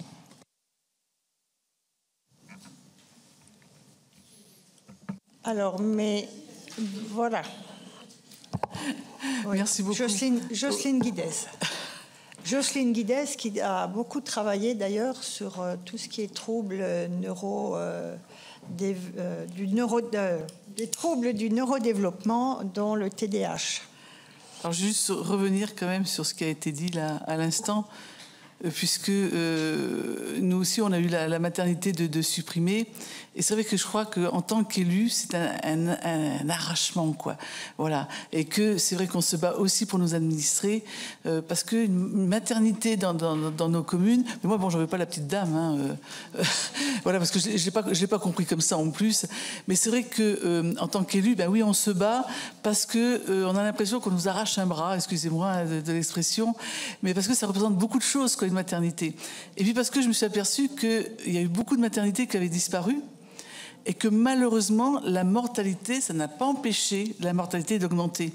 Voilà. Donc du coup, moi, je me pose beaucoup de questions par rapport à ça, voyez-vous. Et je me dis, mais alors, à quoi ça sert après tout, notre petite maternité. Alors certes, je comprends bien que s'il n'y a pas de pédiatre, il peut y avoir une dangerosité. Nous, c'est pas le cas. Il y avait un pédiatre. Donc vous voyez, on ferme quand même aussi les maternités avec des pédiatres. Hein. Donc je trouve ça dommage. Et puis c'est vrai qu'on cherche toujours la proximité. Quand on est dans les grandes villes, ben oui, évidemment, c'est plus facile. Quand on est dans une ville moyenne, avec tout un tas de petits villages autour, eh bien, la maternité devient très importante pour nous. Voilà. Mais enfin bon, voilà, je voulais juste intervenir là-dessus. Et pour revenir sur ce que tu disais, donc moi j'ai une question, mais peut-être que vous ne pourrez pas me répondre. On s'est aperçu lors d'un rapport avec mon collègue Burgoa et Corinne Ferré que les prématurés, justement, un tiers des enfants qui sont nés prématurément et la moitié des nouveau-nés grands prématurés présenteront une difficulté de neurodéveloppement. Or, le nombre de naissances prématurées augmente depuis plusieurs années, et vous l'avez dit. Tous les nouveau-nés vulnérables ne font pourtant pas l'objet d'un suivi spécifique par rapport à ça. Donc je voulais savoir si vous mettez des choses en place, même au niveau des parents, simplement pour les avertir, pour qu'il y ait un suivi en tout cas un peu plus prononcé là-dessus. Je vous remercie. Merci de replacer ce débat-là. Effectivement, la problématique de la fermeture des petites maternités, si on appelle ça une problématique, c'est qu'effectivement c'est problématique. C'est-à-dire qu'on sait aussi tout cet attachement qu'il y a localement à sa petite maternité. Hein. Moi, le premier, c'est, je vais vous dire, la maternité où je suis né aujourd'hui, c'est un parking. Donc, voilà, je suis très touché par ça et on sait l'affection qu'on peut avoir vers tout ça. Maintenant, il faut réfléchir en termes de sécurité aussi. Vous aviez un pédiatre, on est d'accord. Et là, on rentre dans une autre problématique qui est la rentabilité d'un hôpital aujourd'hui. C'est-à-dire que si votre maternité a été fermée, c'était peut-être pour un nombre de naissances insuffisant, jugé insuffisant par une administration que j'ignore. Mais effectivement, on sait aussi le combat des élus, souvent, pour garder ces maternités ouvertes, là où parfois ça peut poser des problèmes de sécurité. C'est un sujet qui se débat. Voilà, on peut en parler calmement, il n'y a aucun problème. Pour ce qui est des enfants prématurés, pour répondre sur ce point, oui, effectivement, c'est une vérité. Il n'y a pas de petite et de grande prématurité, en fait. Si on regarde aujourd'hui en nombre d'enfants, avec un calcul rapide, Charlotte le disait tout à l'heure, 85% des enfants qui sont nés entre le 7e et le 8e mois de grossesse, donc ce qu'on appelle des late prétermes, c'est le terme, je suis désolé, sont des enfants qui ne seront pas inclus dans les réseaux de suivi, parce que les réseaux de suivi sont à 90% sur des critères d'admissibilité pour les cohortes à 1,5 kg, enfin moins d'1,5 kg en poids de naissance ou moins de 32 semaines. Or, 32 semaines plus un jour, on est dans le 7e mois. Donc c'est des enfants qui ne seront pas suivis, ils représentent 85%. Alors certes, en pourcentage de la globalité, au revoir, En pourcentage de la globalité des enfants, si vous voulez, en termes de risque d'avoir ces TND sur des enfants nés plus tard, plus matures, effectivement le risque est plus faible, mais la cohorte est tellement plus énorme qu'il y a aujourd'hui plus d'enfants avec des TND nés late préterme et détectés tardivement que d'enfants qui, eux, font partie des soins critiques, qui ont été évoqués aussi, hein, cette offre de soins critiques. Ceux qui tombent dans les soins critiques, généralement, c'est les plus chanceux. C'est paradoxal de dire ça, mais c'est ceux qui vont avoir le plus de monde pour s'occuper d'eux pendant l'hospitalisation. C'est là où la mère va être la mieux accompagnée. C'est là où la famille va être la mieux accompagnée, formée à ce qui va, aux enjeux qu'il va y avoir par après. Et ces enfants-là sont suivis de très près. Par contre, un enfant qui naît à 34 semaines, qui fait 1,8 kg, 2 kg, bon, bah, il va bien, lui. Et c'est un schéma qu'on reconnaît très souvent. Et c'est malheureusement ces enfants-là qui sont aussi les parents pauvres de tout ça. Et effectivement, les risques de TND non détectés, on connaît aujourd'hui l'intérêt des interventions précoces sur la détection des TND, hein, sur les TSA, sur les TND, etc. Mais c'est valable pour tout. TDAH, c'est encore différent, oui. Il y a une méconnaissance par rapport à ça. Le TDAH est un sujet qui m'est très cher également. Ouais. Mais effectivement, quelle que soit la problématique, si vous voulez, sans aller chercher le point de détail de chacun, la meilleure façon de détecter chaque point de détail, c'est d'avoir un suivi adapté à chacun pour que la détection soit la plus précoce possible. On retombe sur nos problématiques d'offre de soins, bien évidemment, mais les détections précoces, et en fait, on peut rembobiner le film, c'est-à-dire que si les parents, on ne les a pas séparés à l'hôpital, s'ils ne sont pas tombés sur un service hospitalier un peu paternaliste, un peu comme on avait dans les années 80, avec, voilà, on vous tape dans le dos, c'est bien, vous êtes là, merci d'être venu, nous on s'en occupe, on le soigne, mais si par contre on implique les parents, on a parlé de soins à 4 mains aussi hein, sur la mission, si on parle de soins à 4 mains, c'est 2 mains de soignants, c'est 2 mains de parents. Et du coup, on éveille les parents aussi, on les valorise dans leurs compétences, donc ils se sentent compétents et à même, pas de faire un diagnostic, mais d'évaluer leur enfant en sachant l'observer, l'observation de l'enfant à apprendre au plus tôt, que ce soit en maternité ou en néonatologie, hein, c'est-à-dire que c'est valable en maternité, hein, tout ce que je vous dis aujourd'hui, en maternité, on fait du pot à pot, ça vient de la néonatologie. Hein. Si on éveille ces parents-là aussi, ils vont être le premier garant de la continuité des soins, en fait.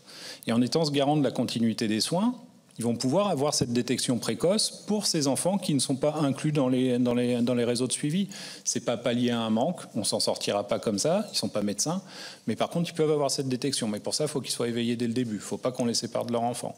Donc là, il y a un vrai biais d'action là pour avoir une vraie pertinence, je pense, sur les résultats à long terme aussi.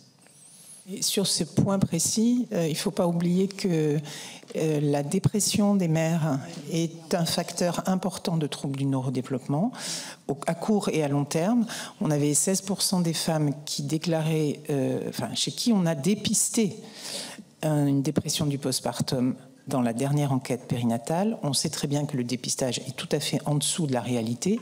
Et donc, veiller à la santé mentale chez l'ensemble des femmes qui accouchent et rendre le dépistage systématique en faisant le lien avec la santé, avec la médecine psychiatrique, parce que on parle de périnatalité, mais si on s'intéresse à une vision globale, alors on s'intéresse aux partenaires de la périnatalité, alors on s'intéresse à la médecine de psychiatrie, et là on retombe sur un sacré os, hein, vraiment. Et pourtant, c'est les enfants de demain, les enfants face à une mère dépressive ou une mère en stress post-traumatique, un père dépressif, un père en stress post-traumatique, quelles que soient les conditions de naissance au départ, ne pourra pas se développer dans les mêmes conditions, avec des coûts pour la société 10 ans, 15 ans, 20 ans à venir, qui vont être largement majorés par rapport aux coûts de dépistage et d'accompagnement précoce. J'ajouterais que ça rejoint la notion de la mise en confiance des parents dès l'annonce de la grossesse. Que la grossesse se passe bien ou se passe plus difficilement. S'il y a une porte d'entrée unique, comme vous disiez là, et qui permet à chacun de trouver le bon interlocuteur, et je pense dans les territoires la fermeture d'une maternité, mais il n'y a pas que ça, et on peut avoir un centre de santé, une maison de santé pluridisciplinaire ou des centres de santé qui s'installent maintenant dans les zones rurales à la demande des élus, et dans lesquels on va trouver un médecin généraliste, une infirmière, une kiné et une sage-femme. Et une sage-femme libérale qui va connaître les mamans de la commune, qui va les voir, qui peut les mettre en confiance, qui peut les détecter justement ces signaux faibles d'une santé mentale vacillante ou bien d'un besoin d'aide particulière s'il y a une maman qui a un certain handicap, voire une déficience légère ou qui est en situation de vulnérabilité sociale ou qui vient de se retrouver seule. Tous ces signaux faibles vont pouvoir être pris en compte au-delà du soin lui-même. Et ça fait partie de la sécurisation, au-delà de la nécessité, évidemment, d'un endroit sécur pour accoucher. Moi, je voudrais revenir 2 minutes sur l'altercation qu'il y a eu et que je n'ai pas vu venir et que je n'ai pas vu du tout quand Madame Beauvoir est sortie. Mais bon, on vient de m'en informer. Et je voulais dire que je ne peux pas cautionner ça. Et je ne peux pas cautionner cette attitude d'un de nos collègues. On peut avoir des différends, mais alors on s'exprime et on s'exprime calmement et socialement, j'allais dire. Moi, je n'ai pas aussi mal pris les paroles de Madame Beauvoir parce que depuis qu'on auditionne, mais c'est vrai que nos collègues n'assistent pas à toutes les auditions puisque nous deux, on est plus spécifiquement chargés de cette mission et qu'en fonction des agendas, on peut ne pas être disponible. Et c'est vrai que depuis les 2 ou 3 semaines que nous menons ces auditions, on a beaucoup parlé des fermetures de maternités de type 1 ou des petites maternités où il n'y a pas assez d'accouchements. On les appellera comme on voudra. Mais à chaque fois qu'on a parlé de ces fermetures de maternités, on nous a bien expliqué que c'était parce que les équipes n'étaient pas suffisamment dimensionnées pour assurer la nouvelle façon de travailler de tout le corps médical, sans jugement aucun, mais simplement, on nous a bien expliqué qu'il fallait des équipes de 7 qui soient composées de toutes les spécialités dont on vient de parler, des équipes de 7 qui puissent assurer les permanences de soins, de garde, le jour, la nuit, les week-ends. Et c'est pas le vétérinaire que je suis, enfin je sais très bien de quoi je parle. Et donc voilà, et on nous a bien expliqué que c'est pour ça que les petites maternités fermaient.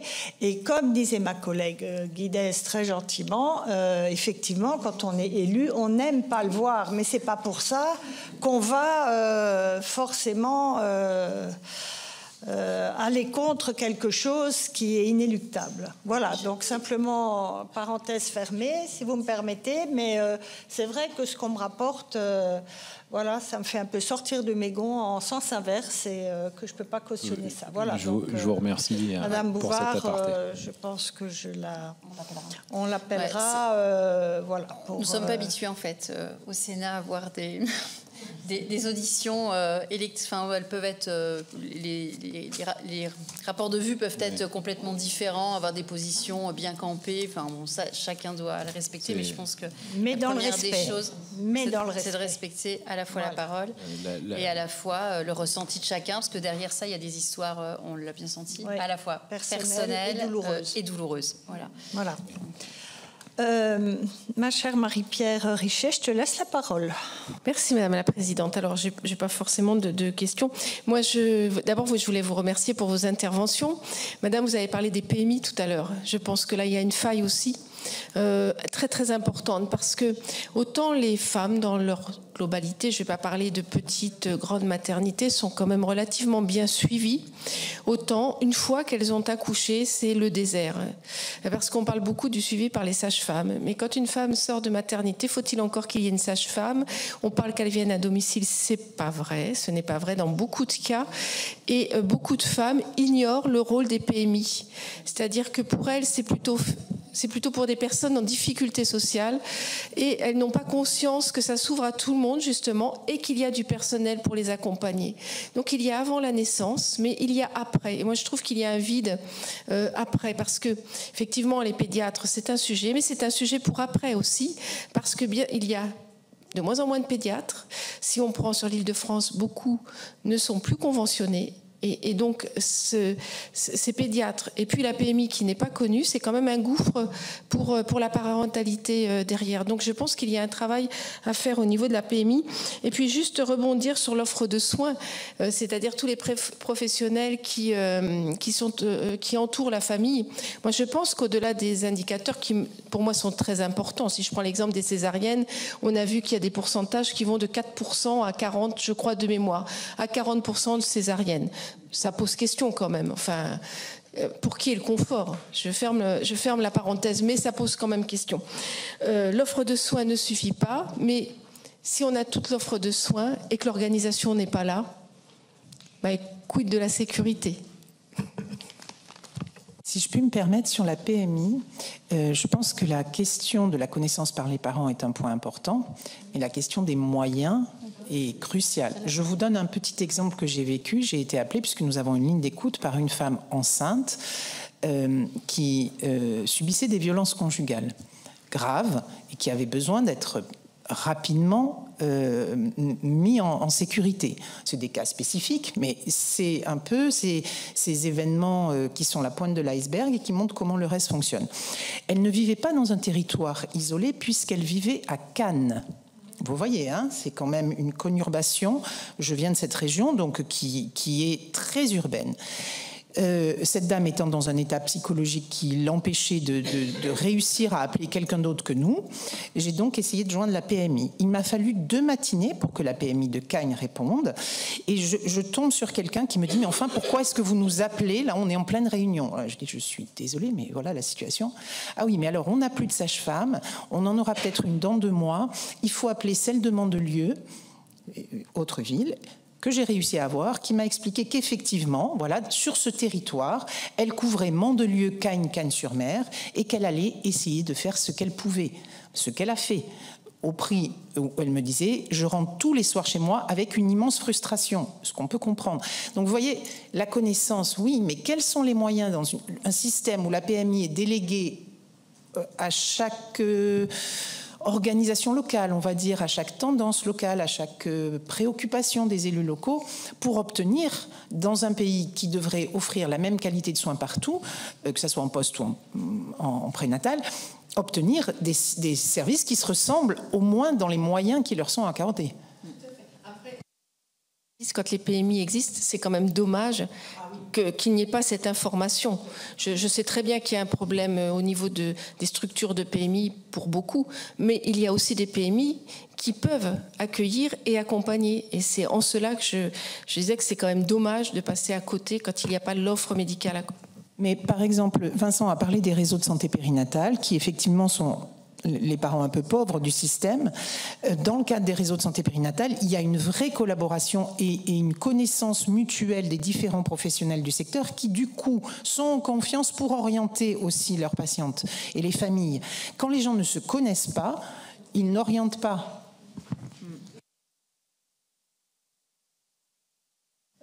Moi, j'avais encore, Madame Gariel, vous aviez parlé de grossesse surinvestie. Alors, est-ce que c'est ce que vous ressentez en règle générale ou non, pas en règle générale. En fait, quelques cas, et depuis combien de temps? Première question. Deuxième question, vous disiez qu'il fallait reconsidérer les grossesses comme étant finalement normales, entre guillemets. Finalement, c'est un état physiologique à un moment donné. Voilà, parce que vous avez l'impression, justement, d'après les retours que vous avez, que c'est plutôt considéré comme une maladie. Enfin, parfois, c'est l'impression qu'on en a. Vous avez parlé aussi de sortie de maternité tôt, effectivement. Hein, il y a des femmes qui sortent au bout de quelques heures, voire 1 jour, 2 jours. Alors, vous pensez que cet intervalle de temps-là, entre, je sais pas, la première semaine, qu'il faudrait un accompagnement vraiment spécifique des femmes qui rentrent à la maison sur... enfin, je m'adresse à vous, mais les questions sont valables pour tout le monde. Et puis, on a très peu évoqué les puéricultrices, hein, donc on a rencontré en début d'après-midi. Voilà, et comment est-ce que vous les verriez, j'allais dire, sur l'échiquier?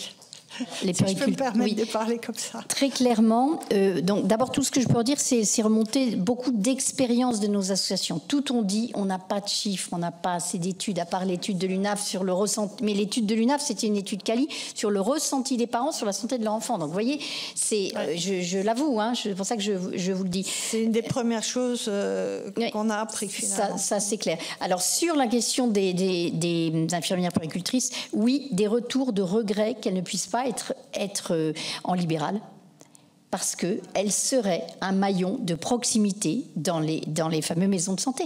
Si on avait des infirmières puéricultrices, mais quel bonheur pour les mamans qui rentrent très tôt. Parce que oui, pour faire le lien à votre question, ce temps de la juste après naissance, surtout quand c'est le premier, c'est pour celles qui ont la chance, la joie ou pas la joie d'en avoir plusieurs, c'est pas la même chose. Mais le premier, on a besoin d'être, les femmes ont besoin d'être rassurées et avec leur conjoint, de s'entendre dire vous êtes en capacité d'y arriver. Voilà les clés, voilà les choses qui vont pouvoir vous arriver. Vous allez avoir l'impression que votre bébé va pleurer tout le temps, mais vous verrez qu'il y a des significations, plusieurs types de pleurs, etc. Enfin, tous ces petits détails qui, il y a très longtemps, se transmettaient beaucoup de mère à fille, et qui après se transmettaient, j'ai envie de dire à ma génération, quand on restait une semaine à la clinique, au bout d'un moment on s'embêtait un peu, mais il n'empêche qu'on avait cette assurance, on sortait réassuré sur son rôle, enfin assuré qu'on était capable de tenir son rôle. Et là, c'est peut-être une nouvelle coordination à trouver, parce que oui, ça coûte cher de garder les femmes, et qu'au niveau strictement santé pure, il n'y a pas besoin de rester une semaine quand l'accouchement se passe bien, c'est une évidence. Mais par contre, pour beaucoup de femmes, surtout celles qui sont isolées, moi je viens d'un milieu où dans le monde militaire, quand les conjoints sont très souvent absents, ben, les bébés, ils n'attendent pas le retour du père pour naître. Donc, quand le bébé naît et que le père il est absent 6 mois, et ben la maman, elle se débrouille comme elle peut. Et cette maman-là, elle va avoir peut-être besoin d'aller frapper aussi à la maison de santé pour demander le passage de la sage-femme. Voilà. Bon, mais c'est pour ça que je disais au début, autant de parents, autant d'histoires. Hein. Et ben voilà. Moi, c'est pareil. Du coup. Eh bien oui, moi j'ai accouché sous couvre-feu en Nouvelle-Calédonie, enfin tout, bon, mais voilà, c'est la vie. Bon, donc, pour revenir au sujet, donc c'est cette notion d'accompagnement. Et ces jours-là où il manque, non pas pour, je vous dis, pour le soin quand tout se passe bien, mais vraiment pour le volet, à la limite pour le prendre soin de la santé mentale de la maman et de la famille et du père. Voilà. Donc ce temps-là, oui, il faut trouver quelle porte, et notamment s'il y avait une porte unique, que ce soit la PMI, mais si les parents sortent avec les coordonnées de la sage-femme de leur secteur, de l'adresse de la PMI, le secteur, de leur médecin traitant, parce qu'il y a aussi des gens qui n'ont plus de médecin traitant. Il y a des endroits où il n'y a plus de pédiatre, il y a des parents qui ne vont pas forcément exiger, entre guillemets, qu'il y ait un pédiatre pour le suivi de leur enfant. Ils le feront peut-être avec leur médecin traitant qui est plus proche, mais quand ils n'ont plus de médecin traitant, c'est violent pour les parents de leur dire en gros, bon, bah, maintenant c'est super, débrouillez-vous, tout va bien pour vous. Ben non. Donc, ça n'est pas que du soin, c'est de l'organisation pour réassurer, mettre en confiance ses parents. Et ça fera moins de traumatisme postérieurement si les parents savent que oui, c'est normal qu'ils aient envie de pleurer, oui, c'est normal qu'ils se sentent dépassés, oui, c'est normal qu'ils demandent d'avoir du temps et qu'ils ne sont pas des mauvais parents ou des extraterrestres pour autant. Sur le sujet du post-natal, dans notre enquête, les femmes déclaraient qu'en fait, qu'est-ce qui est réassurant dans le post-natal ? La présence du conjoint, c'est le premier point si la relation n'est pas toxique. Oui. Donc le congé parental du père est crucial. Sachant que... Oh oui ! Oh, ben voilà, elle est intéressée par le sujet. Et elle est en pleine forme, hein, je peux vous assurer... Elle est là. Non, elle est plutôt vers ici, monsieur. Elle est repartie, très bien. Elle a dû rentrer dans une gaine, je pense. On coupera, au montage pour le replay. Ça, c'était le premier point. Et le second point, c'était le passage de la sage-femme à 2 conditions quand même. 1, que le nombre de visites soit ajusté aux besoins de la femme, ce qui n'est pas le cas, et 2, que les sujets abordés soient les sujets de préoccupation de la femme. Or, actuellement, les sages-femmes libérales, elles disent très bien qu'elles sont obligées de trier dans leur patientèle, d'une part parce que leur rémunération à partir d'un certain nombre de visites n'est pas suffisante quand il faut compter les frais de déplacement, etc., et que donc elles perdent de l'argent, et deuxièmement parce que les besoins sont tellement grands qu'elles finissent par se dire, bon, celle-là, effectivement, elle n'est pas très bien, mais celle-là, ça va beaucoup moins bien, donc je vais plutôt laisser la première pour aller chez la deuxième. Et donc, il faut veiller à ce qu'il y ait un ajustement aux besoins de chacun. Il y a des femmes qui auraient peut-être besoin que d'une visite, et il y en a d'autres qui en auraient besoin de 10. Mais actuellement, et pas que dans des territoires isolés, sur des territoires urbains, les sages-femmes le disent, ça peut être très compliqué. Je crois même que certaines femmes ne demandent pas, pour autant elles en auraient besoin. Je crois qu'il y a aussi ce sentiment, peut-être de tout de suite au moment de l'accouchement, de considérer, je ne dis pas que ce soit obligatoire parce qu'on ne va pas imposer, voilà, mais je crois qu'il y a ce travail aussi à faire, d'expliquer qu'il peut se passer pas mal de petites choses et qu'il y a toujours besoin, quand on arrive à la maison, un peu ce voilà, sentiment d'isolement, de se retrouver un peu devant des difficultés, et peut-être de inciter en fait à cette demande qui, pour autant, c'est les 13% de la PMI, 13% des familles seulement vont en PMI. Je pense que c'est aussi ce sujet-là, à mon avis, il y a un travail à faire à la maternité. Mais toutes les recommandations montrent l'intérêt d'un suivi postnatal, même systématique, sans attendre la demande de la femme, systématique. Il y a des outils qui avaient été mis, enfin qui le sont toujours, qui sont mis en place un peu pour ça. C'est l'entretien pré- et postnatal qui se font avec les sages-femmes. Ça pourrait effectivement être un principe développé jusqu'à la PMI. Pourquoi pas? Parce que elle aussi, je dis elle, pardon, il y a beaucoup de femmes à la PMI qui, voilà, ils vont chez les personnes ou les personnes vont à eux, et c'est aussi un contact qui peut être fait à ce moment-là. Et est-ce que vous avez eu votre entretien postnatal? Voilà, il y a des choses à formaliser, je pense aussi. Maintenant, attention, dans l'entretien pré- et postnatal, de l'aveu même des sages-femmes, il y a à boire et à manger. C'est-à-dire qu'il y en a qui sont très bien faits, selon les bons critères, les bonnes normes, qui vont aller chercher les infos, qui vont pas fermer à moitié les yeux si j'ai un doute, etc. On sait qu'il y a des entretiens prénataux et postnataux qui se font sous forme de PowerPoint. Je vous envoie le PDF de votre entretien. Bon, ça, je ne suis pas sûr qu'on se soucie beaucoup de la santé mentale dans ces cas-là. Donc je pense qu'il y a un contrôle. Ce n'est pas une question de confiance, mais la confiance n'exclut pas le contrôle. Et je pense qu'il faut aussi contrôler ce qui est fait dans ces entretiens prénatal, postnatal. Et que voilà, ça peut être aussi garantir quelque part une qualité de soins. Je ne sais pas si on se demandait avant de venir si vous aviez vu la DGOS aussi. Pas encore? Bon. On ne l'a pas encore vu, mais c'est prévu dans nos auditions. Je pense que c'est important. Oui. Oui. Pardon, je suis censuré. Il débranche. C'est la souris qui a mangé le fil.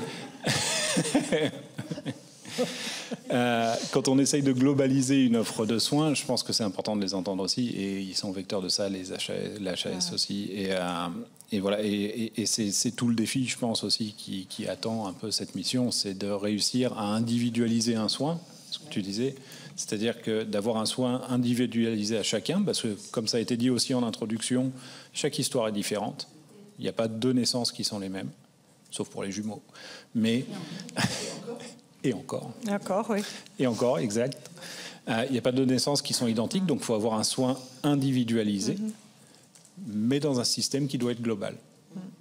Et c'est là où je pense où il faut réussir à faire, voilà, travailler tout ça ensemble. Et je pense qu'on a tous besoin des uns des autres. C'est pour ça qu'on est heureux d'être là aujourd'hui en tant qu'usagers, qu'il faut pas, voilà, qu'il faut qu'on ait cette réflexion globale justement sur un système, et que l'approche doit être systémique, plutôt que simplement aller régler 2-3 problématiques, et que c'est très large. Systémique, ouais. Mais quand même individualisé. Une dernière question, parce que je crois que nous avons épuisé. Notre mission s'intitule Avenir de la santé périnatale et sa territorialisation. Alors, je voulais vous demander si dans vos associations, vous avez des retours sur les DROM, les départements d'outre-mer et régions d'outre-mer. Est-ce que vous avez les mêmes analyses là-bas qu'en métropole, ou est-ce que vous avez des renseignements ou des remontées qui sont un peu différents? Ça me permettra de rejoindre le point qu'on n'a pas traité, une question que vous avez posée sur la question de la grossesse comme un processus naturel. Sans doute que l'offre de soins dans ces territoires est moins diversifiée que ce qu'on peut avoir en métropole, sachant qu'en métropole, la question de la diversification de l'offre de soins se pose déjà. Vous devez connaître le sujet des maisons de naissance et la déshérence face à laquelle on se trouve sur ce dossier qui devrait être en phase d'extension alors qu'on bloque et que l'HAS a fermé le groupe de travail sur les indicateurs qui permettaient à la fois l'inclusion et les transferts des femmes et des bébés. Et je pense que on a le sentiment en fait que les équipes, particulièrement de l'hôpital public, dans les territoires ultramarins, sont des équipes très mobilisées, avec des gens qui se trouvent face à des défis de société et de population compliqués. Alors à nuancer selon les différents territoires, mais avec des remontées compliquées. Mais du coup, avec un peu une catégorisation de toutes les femmes qui vivent en territoire ultramarin, comme si elles étaient toutes dans la même situation. Ce qui fait que ça devient... C'est compliqué, si vous voulez, de faire des parcours de soins différenciés quand l'offre la plus fiable, on va dire, c'est l'offre quand même du secteur public, mais que le secteur public se voit amené à recevoir une population extrêmement différenciée et qu'on n'a pas une gradation dans les niveaux de soins. Il y a quelques maisons de naissance et filières physiologiques qui tentent de se maintenir dans ces territoires avec difficulté. Alors je mettrai Mayotte à part, parce qu'on est dans une problématique très spécifique. Voilà. Mais sur les autres territoires, on n'a pas d'encouragement de ces filières de façon claire, que ce soit des filières intra-services d'obstétrique ou extra avec les maisons de naissance. Et du coup, les problématiques qui se posent au peu d'établissements leur font faire le grand écart entre une femme qui veut accoucher et qui d'ailleurs peut tout à fait relever d'un accouchement physiologique et une femme qui croise les difficultés à la fois de santé, psychosociale, d'équilibre mental, etc. Et c'est en fait le reflet de ce qu'on a aussi un peu abandonné, ce qu'on voit sur nos territoires de métropole et qui sont accrus et encore plus aigus dans ces territoires.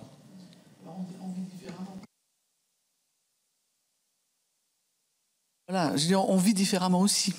Voilà, c'est vrai que si nous, on recherche vraiment la petite maternité, et on revient encore à ce genre de débat, que là-bas, tu as un grand hôpital. D'accord ? Un grand hôpital qui est à peu près, on va dire, aller au milieu de l'île, mais avec un parcours, je dirais, en véhicule qui est hyper compliqué. Parce que tu roules pas à 80 à l'heure ou 100 à l'heure, tu vas rouler 40-50 parce que c'est sinueux, que tu risques de retrouver quelqu'un en face de toi très rapidement. Enfin bon, parce que des fois ils ont une conduite un peu spéciale aussi, faut le dire. Voilà. Et puis vous l'avez souligné, la précarité. Faut quand même pas oublier que nous avons à peu près 45% de chômeurs, de jeunes chômeurs, que ces jeunes-là quand même, il y a beaucoup de drogue, d'alcool qui circulent, et que bien sûr pour ces femmes qui attendent des bébés, ça fait généralement des bébés prématurés. Voilà, donc ont besoin bien sûr d'un suivi. Mais faut-il aussi que ces mamans qui sont, en grande difficulté de précarité, acceptent aussi d'être suivies. Voilà, et là c'est encore compliqué. Voilà. L'existence d'un seul établissement ne facilite pas ces suivis de femmes qui sont elles-mêmes réticentes et craintives vis-à-vis du système parce qu'elles ont aussi peur d'être stigmatisées. Un suivi de proximité avec une différenciation des suivis serait encore plus indispensable face à ces populations. Dans les dispensaires, qui existent encore à certains endroits. On va prendre les îles Loyauté. Il y a toujours un dispensaire. Alors on a un peu l'impression d'être dans les années 50 en France, mais il n'empêche qu'ils existent. Et dans l'outre-mer, le planning familial note une augmentation de la mortalité infantile. Ils ne m'ont pas donné leurs chiffres, mais c'est ce qu'ils notent. Après, ça dépend beaucoup du mode de vie, et qu'on sait que en outre-mer, les populations, je dirais, autochtones, vivent totalement différemment. Les femmes ne sont pas isolées, parce qu'elles vivent en communauté, c'est tout le village qui s'occupe de l'enfant. Donc beaucoup de femmes Kanak dans la brousse, elles vont au dispensaire, mais certaines accouchent chez elles. Donc effectivement, sans suivi, mais à la limite, elles ne réclament rien. Donc en fait, c'est très compliqué de prévoir un parcours qui va à la fois répondre aux besoins de sécurisation d'une famille métropolitaine qui vient et dont il y a un accouchement, et qui va s'étonner qu'il n'y ait pas de sage-femme, qu'on ne puisse pas avoir de péridurale, enfin qui va demander à accoucher comme entre métropoles, alors que la femme qui habite dans la brousse à Ouvéa, elle va pas, elle s'en fiche.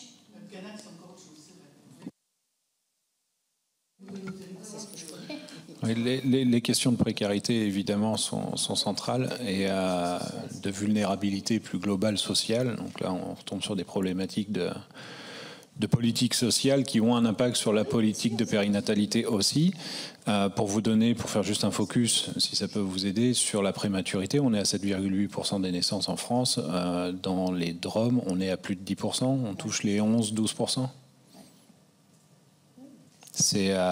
Et pour toutes les raisons qui ont été évoquées avant, et peut-être d'autres. Et pour parler de l'offre de soins sur ces territoires, effectivement, c'est souvent des grands centres qui ont été construits. Alors pour le coup, qui sont assez récents.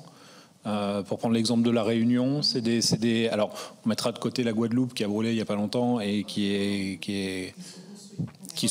oui, mais vu le rythme auquel ça se reconstruit, on peut dire que c'est il n'y a pas longtemps que ça a brûlé. Non, mais c'est une vraie problématique aussi. C'est une vraie problématique avec des enfants qui sont partis en Martinique, un peu sur le même schéma que Mayotte, la Réunion, pour les enfants vulnérables qui naissent à Mayotte et qui sont transférés à la Réunion sans leurs parents. Mais donc il n'y a pas que l'architecture. Ça pour vous dire qu'il n'y a pas que l'architecture. Ils ont des architectures assez sympas, on va dire, pour faire simple, pour bosser. Ils ont généralement ce qu'il leur faut. Les moyens ont été mis pendant des années sur justement les DROM pour que ce soit beau et accueillant. Maintenant, il faut quand même que l'offre de soins soit là d'un point de vue humain. L'attractivité a été financière pendant un moment pour attirer des soignants dans les DROM.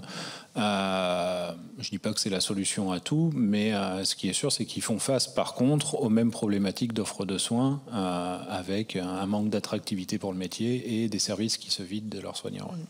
Très bien.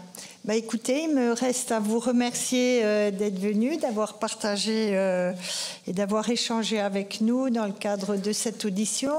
Nous vous avons envoyé un questionnaire écrit, donc si vous voulez bien nous faire un retour et s'il y a d'autres idées qui vous viennent en tête, vous n'hésiterez pas à nous les envoyer. En tout cas, je vous remercie pour votre venue et je vous souhaite un bon retour. Merci bien. Merci, bonne soirée. Merci.